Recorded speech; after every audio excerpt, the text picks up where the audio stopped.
Muy bien, ahora sí estamos al aire nuevamente. Se nos había cortado la comunicación. Estábamos presentando a Gustavo Córdoba, consultor y analista político, responsable de Suban y Córdoba Asociados. ¿Cómo estás, Gustavo? Buen día. Gracias por atendernos. No, gracias a vos por llamar. Un placer para mí estar contigo. Bueno, hablábamos esta mañana un poco el panorama nacional que por ende derrama en todo el país. Las situaciones que tienen que ver con la pandemia marcan la agenda, pero hay inexorablemente otros temas que van marcando el camino, como es el ciclo electoral del año que viene, y otro que no pierde vigencia lamentablemente desde hace muchísimos años y que pareciera que se profundiza en los últimos aún más, como es la grieta. ¿Cómo evalúan ustedes desde tu lugar todas estas situaciones? ¿Cómo lo analizan puntualmente?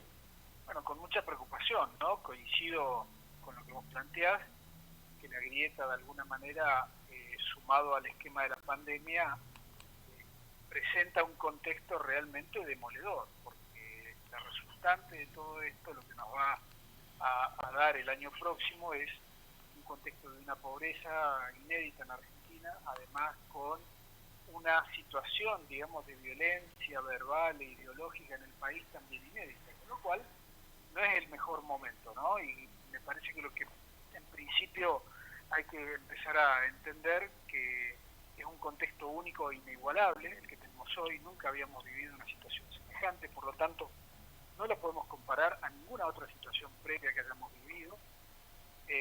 Creo que la sociedad argentina el año próximo va a evaluar muy puntualmente, diría en una mezcla de con racionalismo y con mucho sentimiento también, va a premiar y castigar en función del desempeño que hayan tenido los distintos protagonistas de esta historia, con respecto a la gestión, ser oposición, el coronavirus, la cuarentena. Está claro que hoy Argentina no es modelo absolutamente de nada. Fíjate que en el mundo eh, hoy se está volviendo a una restricción mayúscula. Veamos Europa, por ejemplo, lo que es Italia, lo que es España, sobre todo Francia, que pareciera que habían controlado, ¿no?, el contexto de la pandemia, y evidentemente esto no es así. Digo, depende mucho también del comportamiento individual, pero básicamente depende del comportamiento colectivo. Y allí me parece que fallamos todos, ¿no? La sociedad, los gobiernos, la oposición, los medios de comunicación, los principales comunicadores, porque evidentemente que desde el momento que la sociedad argentina le perdió el miedo al contagio, bueno, tenemos una situación de desmadre de la situación, y que le agrega complejidad y dramatismo, porque de lo que se trata aquí son de vidas humanas, ¿no? Digo, no es que uno pueda poner el énfasis en la economía y decir, bueno, vamos a hacer esto para salvar a la economía. La economía se va a caer igual, o se está cayendo igual, o está igual de caída. Y me parece que este es el punto de inflexión para entender primero que la falta de formación de las dirigencias para manejar contexto de riesgo y contexto de crisis nos ponen en esta situación, ¿no? Esto a nivel mundial. En la Argentina yo pediría un espacio de formación y de aprendizaje, porque evidentemente con lo que las dirigencias sabían no alcanzó. Y no estamos exentos de que nos vuelva a ocurrir. De hecho, fíjate que interesante, hasta que no haya una vacuna aplicada en dos secuencias, ¿no? No vamos a estar inmunizados ni fuera de peligro. Con lo cual, previsiblemente hay que pensar que hacia mayo, junio del año próximo, recién allí tendríamos una situación, digamos, sanitaria diferente. Mientras tanto, ¿qué hacemos? ¿Dejamos librado a ver lo que cada uno quiere hacer o puede hacer? Digo, ahí me parece que es donde los gobiernos no trabajaron profesionalmente la comunicación y dejaron de alertar y dejaron de trabajar, digamos, en el tema del miedo al contagio, y allí es donde hemos obtenido la mayor de las derrotas. Ujú. Yo te escucho medio bajo, Gustavo. No sé cómo me escuchas vos. No, yo te escucho perfecto. Está bien. También hay una cuestión, ¿no? En estos tiempos, como vos bien apuntás, hay como varios componentes del por qué la gente le pierde el miedo al COVID-19. Por un lado, aquí por lo menos en esta zona de la Patagonia y en Viedma Patagones en particular lo vemos periódicamente, hay un grupo de jóvenes como que a ellos no les va a pasar, hay un grupo de personas que son los fundamentalmente de las economías no registradas que necesitan salir a trabajar y te dicen, si no me mata el COVID, dice, me voy a morir de hambre, necesito salir a generar un recurso porque no tengo cómo vivir, porque lo que te aporta el Estado no te alcanza. Digamos, hay como varios componentes y a eso además la pérdida de crédito que están teniendo los estados, digo el nacional, los provinciales, los municipales, cuando dan a conocer las cifras cotidianas, donde la gente a ese descrédito también lo lleva a que tampoco quiera sostener esta situación, ¿no? Con lo cual potencia aún más las situaciones de contagio y de peligro, ¿no es cierto? Fíjate que es dramático que se haya perdido la visión de lo colectivo. Son todas salidas individuales. Todos creen que su situación individual es más preocupante y más grave que la del vecino, la de otro familiar o la de un amigo. Y ese es el punto que me parece que hay que reforzar. La mirada desde lo colectivo, la mirada de la inclusión de todos los integrantes de la sociedad argentina. Ahí es donde me parece que hemos fallado, lo cual a mí me hace pensar también, ¿no?, del impacto de las noticias falsas que las hemos tenido, de esa enorme cantidad de gente que piensa que el coronavirus no existe, o que es un negociado de los laboratorios, o que el barbijo no te evita estar en una situación de contagio. Es realmente lamentable, pero es un dato de la realidad, que hoy hay enormes sectores de la población argentina a los cuales no les creen, digamos, no solamente al discurso de los gobiernos, no creen en nada. Entonces ahí hay un peligro muy grande, porque ¿qué hace si el 70% te cree y guarda aislamiento social, mientras tenés un 30% de argentinos que hacen lo que se les antoja? Digo, es realmente grave porque la autoridad de aplicación, los controles, fíjate que el grado de improvisación también se nota en eso. Al principio de la cuarentena, todo el mundo pensaba que era una cuestión de cantidad de camas, y hoy nos estamos dando cuenta que era una cuestión de cantidad de personas que trabajan en el ámbito sanitario, desde médicos a enfermeras y enfermeros, ¿no? Seguro. O este criterio errado que tuvimos en la Argentina de mandar a la cuarentena estricta a todo el país, cuando en realidad los que tendrían que haber hecho cuarentena estricta eran los de AMBA y los del conurbano, ¿no? Porque hoy que el interior del país necesita ir a una cuarentena más estricta, es imposible convencer a la gente que vuelva a una situación anterior. Además del criterio de autoridad hacia lo que define el Estado y lo poco que lo respeta la gente, ¿no? Hay como un egoísmo social exacerbado, ¿no? Y esto también es un reflejo de la falta de credibilidad de las dirigencias en general, ¿no? No solamente la política. Porque si vos preguntás, bueno, a ver, ¿cuál es el nivel de credibilidad de la dirigencia del Poder Judicial? Y el 86% de la Argentina no confía en el Poder Judicial. ¿Cuál es el nivel de credibilidad que tienen los grandes empresarios? Bueno, casi el 90% no creen los grandes empresarios. Entonces pones a la política y más del 80% no creen en la política. Entonces, en ese contexto es muy difícil hacer surgir un discurso coherente, que sea entendible, que además contenga elementos, digamos, de castellano básico, ¿no? Porque está esa otra cuestión de que los médicos y los especialistas hablan también en un lenguaje tan técnico, tan científico, que la mayoría de la gente no lo entiende y le agrega más confusión todavía. Y si a eso le agregás que lo ves a Bolsonaro en la televisión diciendo las cosas que dice, lo ves a Donald Trump y la réplica de que hacen todos los medios lo que dice Donald Trump. Y claramente, digo, vos si sos audiencia de cualquier medio de comunicación y ves que la oposición marcha contra la cuarentena, y ahora la misma oposición que criticaba al gobierno por el exceso de rigidez de la cuarentena inicial, ahora se queja porque el gobierno manejó mal la cuarentena. Digo, me parece que hay un nivel de responsabilidad y nadie se hace cargo, y en este punto creo que tenemos que empezar a trabajar y pedirle a la dirigencia ese espacio o ese pulmón fuera de la grieta, porque de verdad, a ver, pueden ganar o perder una elección, pero lo que está en juego aquí es algo mucho más importante, es la credibilidad del sistema democrático. Creo que está bastante lesionado por esto. Siempre planteamos que la Argentina debiera darse por lo menos 4, 5 o 6 puntos básicos que se conviertan en una especie de políticas de Estado, es decir, que más allá de aquel que la haya ejecutado, el que venga le dé continuidad con su impronta, con su forma, pero que le dé continuidad. Acá parece ser que el que gana tiene que borrar todo lo anterior, y esto es sistemático en la vida democrática del país, ¿no? Sí, con altos y bajos, ¿no? Y con luces y sombras, porque si yo comparo el primer año del gobierno de Alberto con el primer año de Mauricio Macri, creo que veo una diferencia. Yo, más allá que puede ser que el peronismo en ese primer año de Macri tenía cierto grado de sentimiento culposo, el antiperonismo acompañó con gobernabilidad, dando quórum y votando todas las leyes que Macri mandó a las cámaras, ¿no? Al Congreso. Claro. En cambio, la oposición actual vemos que tiene una actitud decididamente opositora. Se oponen a rajatabla. No importa si está bien o está mal, si comparten o no comparten, no les importa la gobernabilidad. Creo que en ningún principio se asustaron cuando Alberto, al principio de la cuarentena, logró tener una adhesión tan importante de todo el país. Capital político, por otro lado, que hoy ya no tiene el presidente. Y así tenemos las cosas, ¿no? Una oposición que se opone, que tiene además problemas de liderazgo. Fíjate qué coincidente, ¿no? Que en una semana tuvimos el 17 de octubre como una especie de punto de inflexión para la gestión de Alberto Fernández, una especie de relanzamiento, y por otro tuvimos la entrada con 3 apariciones periodísticas de Mauricio Macri, que lejos de impactar en el gobierno, pareciera que impactó mucho más en la fuerza de la oposición, ¿no? Sus palabras y sus dichos. Claro. Porque evidentemente hay un problema de conducción política, ¿no? Más allá, yo entiendo, y esto hay que remarcarlo, ¿no? El antiperonismo en la Argentina hoy goza de una potencia y de un volumen numérico que en otras ocasiones históricas no tuvo. Les voy a dar, por ejemplo, la caída de la Rúa generó en el antiperonismo una fragmentación histórica que incluso parte de ese antiperonismo terminó acordando con el kirchnerismo.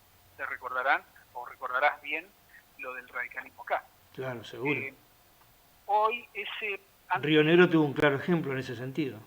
Exacto. Bueno, el antiperonismo hoy es un volumen importante, un 40-41% de la sociedad argentina, pero yo no sé si están tan más allá de los tonos diferentes y de las voces internas, yo no sé si tienen una conducción sólida y única e indiscutible. Bueno, esta aparición de Macri pareciera que cuestiona esa cosa, ¿no? Entonces vemos a la política argentina divorciada de los problemas de la gente. Vos ves al gobierno, está preocupado por su relanzamiento. Ves a la oposición, están preocupados por quién se para mejor para las presidenciales del 2023. Y la agenda de la gente, ¿no? Medida en nuestra última encuesta, en grados de preocupación que superan el 90% a los 5 puntos que te voy a decir principales, están encabezados por el desempleo, la pobreza, la violencia, la inseguridad y la salud. Decime, ¿qué tiene que ver esa agenda de los ciudadanos y ciudadanas de la Argentina con lo que están discutiendo los políticos argentinos? Absolutamente nada.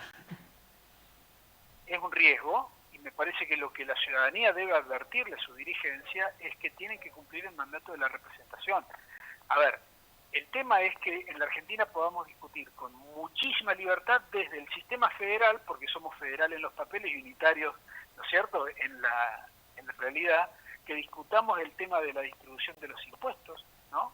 Que discutamos el tema de la capital. Nosotros hace poquito, y justamente Viedma fue la segunda opción más elegida cuando preguntamos si habría que trasladar la capital y a qué lugar habría que trasladarla.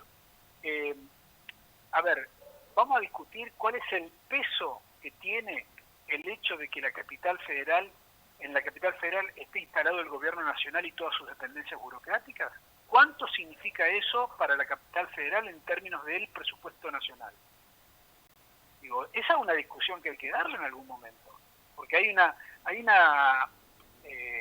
atrofia en la visión de que todo el país debe contribuir al sostenimiento de la capital federal y es el distrito más rico, y estamos viendo que hay provincias que son inviables. Entonces, si queremos conformar una idea de nación, una república federal, me parece que hay que empezar a discutirlo. El problema es que nunca es el tiempo. Fíjate que en este contexto argentino, cualquier reforma es teñida o está teñida o sospechada de parcialidad o de grieta. Entonces, esto que vos planteás de encontrar temas comunes, temas de fondo, temas de política de Estado, me parece que es absolutamente crítico y urgente. Pero que nuestros políticos no lo ponen en la agenda, nunca está en la agenda de ningún sector político. Porque los sistemas electorales están hechos de una manera que, fíjate, mira qué interesante, el otro día en una conferencia evaluábamos la eliminación de las PASO, ¿no? ¿Cómo surgieron las PASO en el país? Surgieron como una especie de respuesta, ¿no?, ayornando el sistema uruguayo de ley de lema a la falta de transparencia que tenía el sistema de elección de candidatos en los partidos políticos argentinos, ¿no? Teníamos primero internas cerradas que nadie usaba, con padrones ficticios, con padrones que no existían, ¿no? Era todo futurista, ¿no?, esos padrones. y la más de las veces eran dedos de los dirigentes poniendo candidatos. Se pasó a una instancia intermedia, que fueron las internas abiertas, simultáneas, donde, bueno, también tuvimos el mismo problema, donde las mesas chicas partidarias empezaron a acumular más poder que antes. Entonces pensó alguien, creo que fue Duhalde, en su gobierno provisorio, mandó una ley con este sistema que tenemos ahora de primarias abiertas simultáneas obligatorias. Y de verdad se les ha subutilizado. Es un mecanismo fantástico porque pone en tus manos, en las mías, en la mano de la gente, la posibilidad de decidir si los partidos políticos quieren, ¿no? Y ponen 2 candidatos por cada categoría, que la gente sea la que decide quién va a ser en definitiva el candidato de ese espacio. Esto, como vos sabés bien, apenas un 10% de las veces se ha usado ese mecanismo para seleccionar candidatos, con lo cual, mirá la perversidad del sistema político argentino, terminamos dándole más poder a las mesas chicas partidarias, ¿no?, que la que tenían antes cuando había internas cerradas, porque hoy no hay ni paso, ni primarias, ni internas abiertas y simultáneas, ni tampoco internas cerradas. Es decir, pasa por la decisión de unos pocos, como siempre. Lo cual es el criterio exactamente opuesto a la transparencia, a la apertura y a incentivar que la gente empiece a confiar en los espacios políticos. Me parece que ahí está uno de los puntos centrales de la discusión, ¿no? Es decir, el monopolio de las candidaturas que hoy tienen los partidos políticos tiene que ser cuestionado y transparentar los mecanismos de decisión, porque evidentemente ahí hay un gran problema porque no quieren soltar, no quieren aflojar eso. Es como un sentimiento de pérdida de control o pérdida de poder, pero inevitablemente eso tiene que suceder. Fíjate lo que está pasando en todo el mundo, ¿no?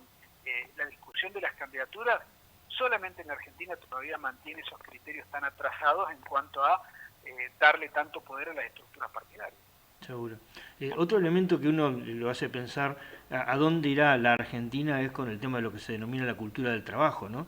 Venimos con casi 3 o 4 generaciones de gente que viene acumulando planes y que nunca vio trabajar ni a su padre, ni a su abuelo, ni a su bisabuelo. Y ¿cómo le puedes pedir que tenga la cultura del trabajo cuando le están diciendo prácticamente desde el seno familiar que el Estado siempre los bancó y el Estado los sigue bancando porque sigue siendo una clientela cautiva que, sumada a la ignorancia de mucha gente, es el voto más simple de conseguir porque va de prepo, por obligación y por acostumbramiento? Sí, déjame introducirte ahí un par de cuestiones que me parecen interesantes. Depende del lugar donde vos vivas en el país, puede darse esa situación porque evidentemente hay lugares en donde los niveles productivos no alcanzan a cubrir el funcionamiento del Estado. Así, hay provincias argentinas, no hace falta mencionarlas, que son, diría, técnicamente inviables. El problema es que la evolución de la humanidad nos está llevando a un lugar en donde el trabajo, tal cual lo conocemos, no existe. Digo, hay 2 leyes de la tecnología. Una es que el costo de la tecnología disminuye a la mitad año a año, y el otro es que la capacidad de procesamiento se duplica año a año. ¿Qué significa eso? Que en algún momento, no muy lejano, en los próximos 10 años posiblemente, la inteligencia artificial tome todos aquellos trabajos que son mecanizados, ¿no? De hecho, hoy se está produciendo una transformación, un traspaso de, por ejemplo, en los medios de comunicación, de medios tradicionales a medios digitales. Las grandes editoriales o las grandes redacciones hoy trabajan más con inteligencia artificial y machine learning que con periodistas, y esto es un fenómeno mundial. Sí, sí. ¿Qué futuro nos espera? Un futuro en el cual las 10 empresas más importantes del mundo, hace 10 años atrás, solamente 3 eran tecnológicas. Hoy las 10 principales, las que más ganan dinero en el mundo, son de base tecnológica. Creo que nosotros en la Argentina no vamos a recuperar, en el corto plazo al menos, niveles de empleo. Lo que sí vamos a tener son niveles de pobreza mucho más altos, van a ser altísimos en términos históricos. Yo creo que el año próximo vamos a tener niveles de pobreza de cerca de un 60%. Entonces ahí es donde uno debe replantearse necesariamente el modelo del país. ¿Cuál es el modelo del país nuestro? ¿El modelo de la producción, de la especulación financiera, de una mirada estatal exclusiva o de una mirada mixta donde el Estado concurra también a apoyar al sector privado? A ver, yo creo que es indispensable empezar a abrir la cabeza. Por eso me parece que la dirigencia política argentina está tan enfrascada en defender sus intereses partidarios, legítimos por otro lado, ¿no? Pero están solamente enfrascados en eso, no están viendo cómo ha cambiado el mundo. Ahí es donde me parece que la pelea hay que darla, abrirle los ojos a nuestras dirigencias, porque evidentemente el mundo como lo conocemos después de esta pandemia ya no vuelve a ser lo que era. Todo va a tener una transformación, desde la forma en la que producimos bienes y servicios, de la forma en que producimos conocimiento, cómo nos vamos a manejar en el espacio público, todo va a sufrir una transformación enorme.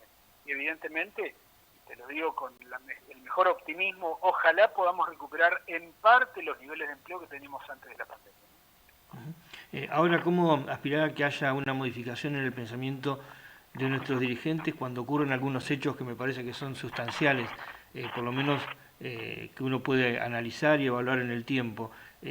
¿Quiénes van a la actividad política? Muchas veces más del 90% de los que fracasan en la actividad privada, que van a la política a ver si se pueden salvar. Digamos, ese es un aspecto. Y lo otro que ocurre es que el político, el día que ganó la elección a intendente, a gobernador o a presidente, comienza a pensar en la próxima reelección o en la próxima candidatura. Trabaja el 50% con suerte para lo que lo eligieron y el otro 50% para construir para la que va a venir. Sí, totalmente. Bueno, ¿ves? Es absolutamente prioritaria una reforma política también, que ponga límites, que ponga algunas condiciones. Digo, el mundo, hay muchísimos ejemplos de los cuales podríamos copiarnos. Lamentablemente la dirigencia no quiere dar ese debate, ¿no? Pero es bueno que se dé. Yo celebro, digamos, y siempre que puedo trato de poner un poquito de luz sobre estos procesos de reforma política. Digo, desde la representación, ver si se elimina o no las pasos que hasta hoy han sido una gran encuesta, nada más. Digo, lo único que nos beneficiamos son los que hacemos encuestas, claro, porque tenemos dos oportunidades para medir. Pero fíjate que la última elección presidencial fue un bochorno. En las PASO no hubo ninguna fuerza política que abriera su fórmula para que la gente decidiera cuáles eran los candidatos, ¿no? Y la verdad que es medio como un contrasentido, porque estamos obligados a ir a votar, porque el voto es obligatorio, pero las fuerzas políticas no están obligadas a abrir listas. Y ahí me parece que pasa por la cuestión, ¿no? De cómo la política se autolimita, cómo la política se va delineando de una manera mucho más transparente frente a la opacidad que tenemos por ahí. Coincido plenamente con eso. Gustavo, ha sido un gusto conversar con vos. La verdad que seguiría toda la mañana porque seguramente hay muchos más temas que podemos avanzar, pero no faltará oportunidad para que sigamos charlando. Te súper agradezco que me hayas atendido. No, agradecido de que tengas un gran día. Gracias igualmente, un abrazo enorme, que estés muy bien. Muy bien, así hablábamos con Gustavo Córdoba en la mañana de LU15 de Radio Viedma, quien nos dio este pantallazo que nos permite desasnarnos, que nos permite de alguna manera también poder interpretar la realidad desde otro lado, desde otro punto, como ocurre habitualmente. Entonces, a usted de la mano de Cementos del Valle, el nombre del cemento en la comarca, que está en el Parque Industrial de Carmen de Patagones y por supuesto de Fábrica de Pastas Artesanales, La Luisita, de 25 de mayo 455 de la ciudad de Viedma.